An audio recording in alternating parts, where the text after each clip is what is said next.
ዳኒ እንዴት ነህ? ሁሉ እንዴት ነው ዛሬ? ቆንጆ ነበር። ሜሉዬ። አቤት መስፍን።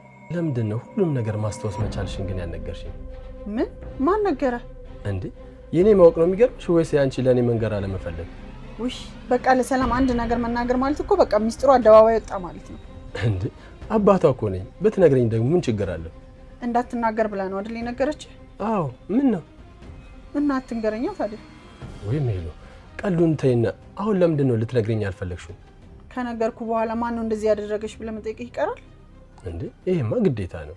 እንደዛ ብለህ እንደምትጠይቀኝ ስለማቅ ነገሩን እርግጠኛ እስከመሆን ድረስ እኮ ነው ያልነገርኩ። ሜሉዬ ያንቺ አለማስታወስ መቻል ከማንም በላይ እኮ ይጎዳኝ እኔን ነው። እኔም እኮ እሱን ለማወቅ ነው ያልነገርኩ። እንዴት ማለት? መጀመሪያ ምን እንደሆንኩ ማወቅ አለብኝ። እና አሁን ያወቅሽው ነገር አለ? ያወቅኩት ነገር ቢኖርማ ማስታወስ መቻሌን ከሰላም አትሰማም ነበር። ቆይ ለመጨረሻ ጊዜ የምታስታውሽው ነገር ምንድን ነው? ከሀና አባት ፎቶ ተቀብዬ መምጣቴን አስታውሳለሁ። እንዴ ታዲያ እሱ ይህን ያህል ጉዳት እንዴት ሊያደርስብሽ ይችላል? ከዛ ቤት ስገባ እርግብን መኝታ ክፍል አገኘኋት። እሺ ከዛስ? ተናድጄ ስለነበር አንገቷን አነኳትና ይታገልን ነበር።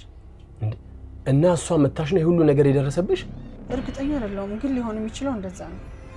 ወይኔ መስፍኔ ሜሉ እኔ እያለሁ አንቺን መስፍን እስካሁን ያልነገርኩህ እኮ ይህን ስሜታዊነትህን ፈርቼ ነው።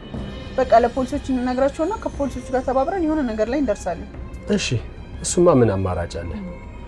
በቃ ስለደከመኝ እኔ ሻወር ልውሰድ። ሜሉዬ ደግሞ ማስታወስ በመቻልሽ በጣም ነው ደስ ያለኝ። እሺ